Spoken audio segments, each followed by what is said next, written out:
Alright guys, TacticalRab back again today. Hope you're all doing well and enjoying your day so far. And so far this season, OpTic Techs has certainly had much more success than they saw in the entirety of last year, already winning an event. Last year they failed to even make it to a grand finals. What has been the key turnaround for this team? Is it just in terms of pure performance, these players are better? Or is it the vibes and the passion that Shotzzy and they have also brought to this squad? Very much intrigued to your thoughts in the comment section below. Hit the like button if you enjoyed the video. Subscribe if you are new as always. I would greatly appreciate it. Really up to the channel. Thank you very much indeed for doing that. This also from Los Angeles Guerrillas. That was pretty cool. Looking for the best recorded moments of Major 2. They're going to come up with Warpath Episode 3 sometime soon. This is just awesome to see. Like, to me, I think a lot of the CDL teams do a good job now in putting out these kind of documentaries, behind the scenes footage. But it doesn't really work if your team is terrible. Like, if Paris put out kind of a documentary, no one really cares. Like, people might care because, Temp and John, and there's some decent personalities on that squad, mainly Temp, of course, and people might want to see what they're getting up to. But if they come in 12th every event, who really cares? Like, who really wants to see them lose again and again and again? You have to be good in order for people to care. I think that's kind of the thing. Like, it's not necessarily just putting out content. It's like people want to watch OpTic, yes, because of the personalities, but also because they win,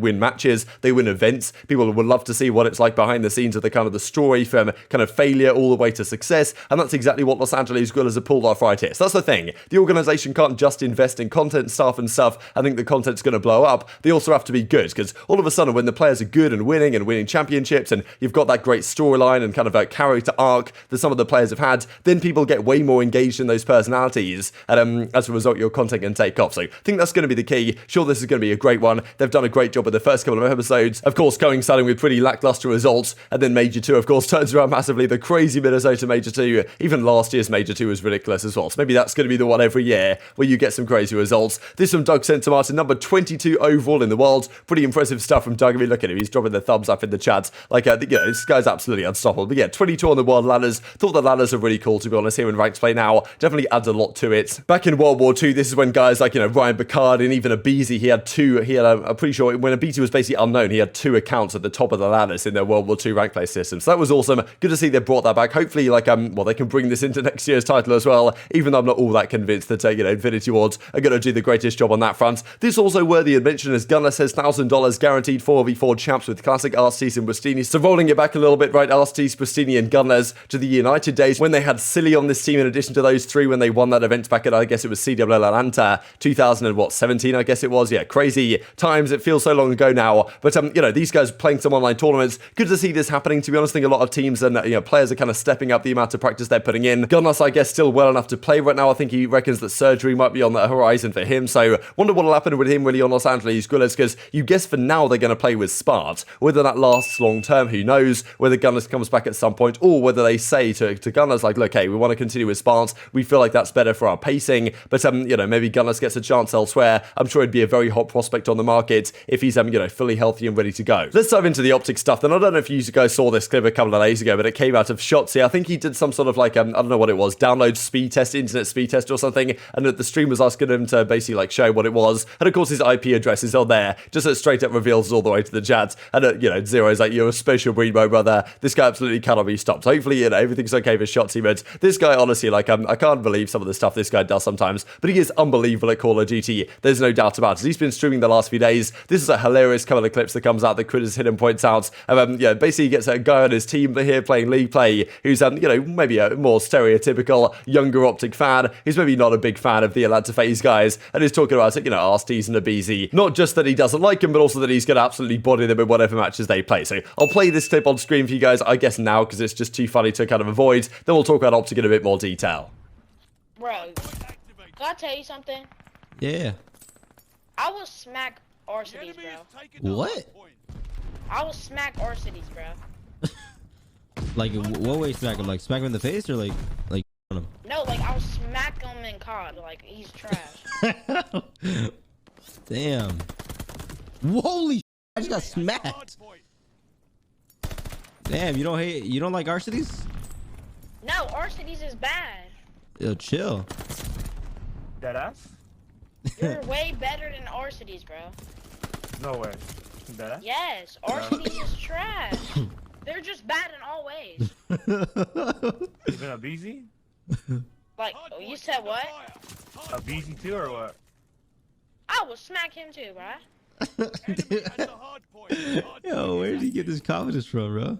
Like, bro. It's funny because aBeZy came back to the original tweet and said, smoked at Arcitys, and then he realised he actually got smoked as well in the next clip that was following up. So just entertaining stuff. A rivalry, hopefully, that will continue for the entire year. We were honestly expecting OpTic versus FaZe after Major 1 to be the continued rivalry into Major 2 and well beyond. They've played, unfortunately, the match that they played at the end of Stage 2 qualifiers was with Prestinni as a sub instead of Simp couldn't play for that one game. So that was unfortunate, obviously, for them, and they lost that one 3-0. But it would have been good to see another rematch at the Major or something, which we were denied, right, because OpTic got 3-0 by Seattle Surge in the very first round. But so far this season, OpTic, of course, had much more success. Rambo, Ray, Shotzzy, and Illy come through from the Dallas Empire team last season, and that was the question. Yes, in terms of raw talent, you've got Envoy out and Shotzzy in, that's probably an upgrade. You've also got FormaL out, you've got Dashy to the main ER, and then Illy in as the flex. That's a bit of a question mark whether that's an upgrade in terms of raw talent. I feel like last year's OpTic team was very talented, but there were a few reasons why they were getting held back. They never even made a top 2, which was a surprise, to be honest, right? They could never beat FaZe pretty much, could never beat Toronto. Against Dallas, they usually struggled. So a team of that kind of players they had last year, Scum, Dashy, of course, FormaL and Envoy, they should have been better than top 4, where effectively they were for most of last season. So maybe there was more to that than just raw talent, like the amount of effort and the passion they put in. Like, I think they talked a lot about the fact that the vibes and the culture and the chemistry on the team was great. Maybe not the culture, though, we'll dive into that in a second. But this year definitely does seem to be a very different story for them. Of course, they win the OpTic Major pretty comfortably, actually. In the end, I remember the guys were talking about the fact they could have 5-0 the grand finals. Definitely a very different story in Major 2, but already much more success for this OpTic team this year than they saw last time around. Like, in terms of raw talent, they seem to be better. Yes, Illy had like an absolutely insane, by his standards, Championship Sunday, that he might not repeat, to be honest, all season or ever in his career. He had like one of the most absurd tournaments that he has ever had in terms of impact and statistics and all this type of stuff. But no doubt that since Illy and Shotzzy have joined, the team does seem to have turned the corner, at least in terms of their potential. They go on that kind of 12 series win streak, right? Of course, the win streak gets broken by Seattle Surge when they could have maybe gone on to beat FaZe's one that was 13. If they'd have beaten Surge then beaten FaZe, they would have taken that record. And despite a disappointing top 6 finish at Major 2, they've still been far and beyond above where they were last year. And Zuma reckons it might be down to Shotzzy and Illy joining, not just in terms of skill, but also the passion that he brings to the squad and how that rubs off on the rest of the team. Shotzzy got turned after that 2-piece, bro. He started screaming at the camera. Yeah, he's turned up, man. Yeah, you know what? Ant has brought a lot of energy to this OpTic team. I feel like he gets like Seth pumped up. Everybody's all pumped up. These guys are just hungry. It's a hungry OpTic team. Where in the in the past, I felt like they didn't have that energy. They lost it. Like, they didn't have that like passion almost. Where now Shotzzy definitely loves it. Yeah, like XEO, like, I don't know, the passion pit's back, and you see it coming from Seth as well. But and you see Shotzzy popping pieces with the pistol. Get to 3-piece. God, this guy cannot be stopped. Bro, he goes top boat here. He gets another one. Look, he kills this guy, attached piece or Priestahh.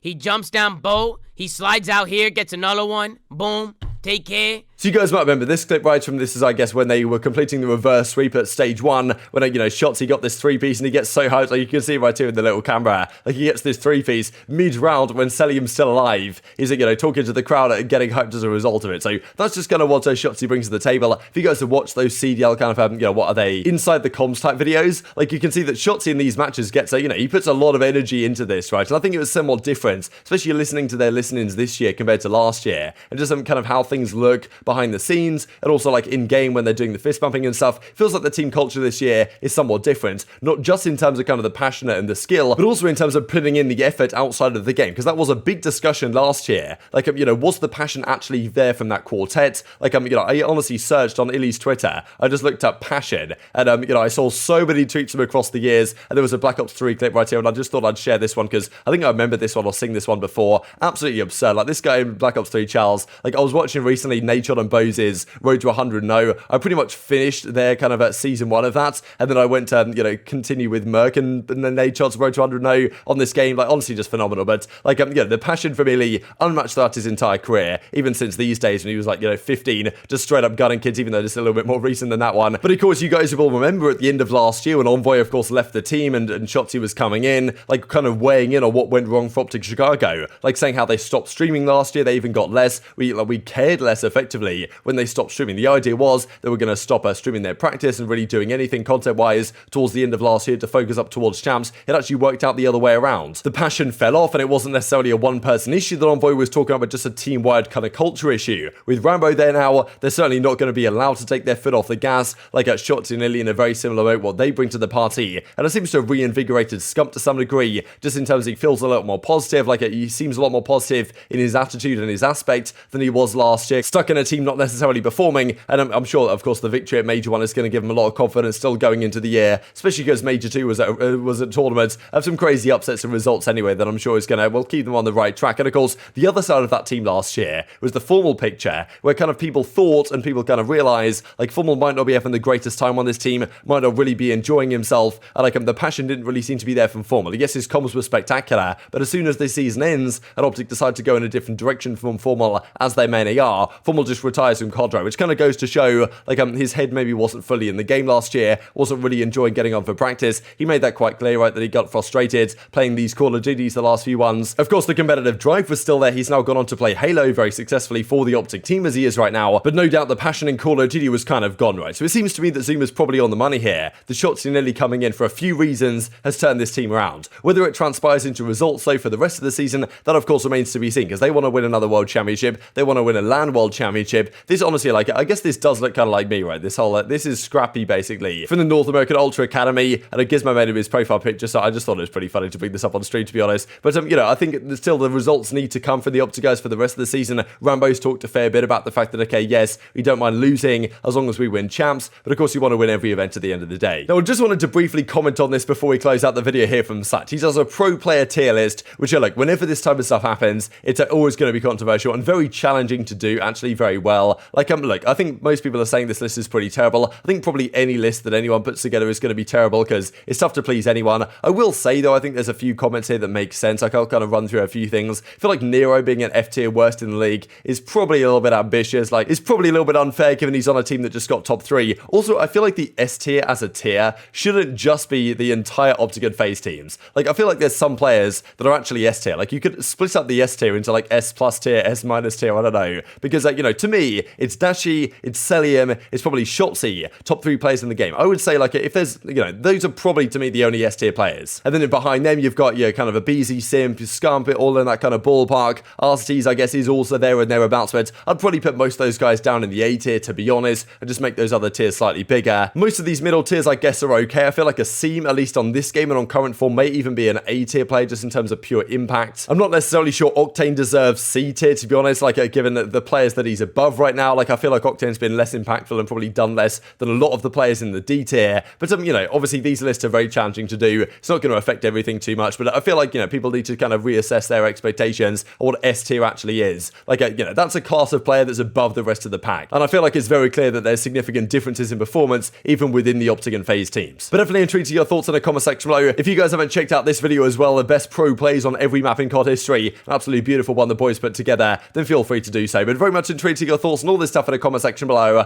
Hope you guys enjoyed the video. If you did enjoy it, hit the like button. Tell us the YouTube gods this is a good video. I'd just like you should see it as well. And upgrade the competitive Call of Duty community. Thank you guys as always. Take care of yourselves, and I will see you next time.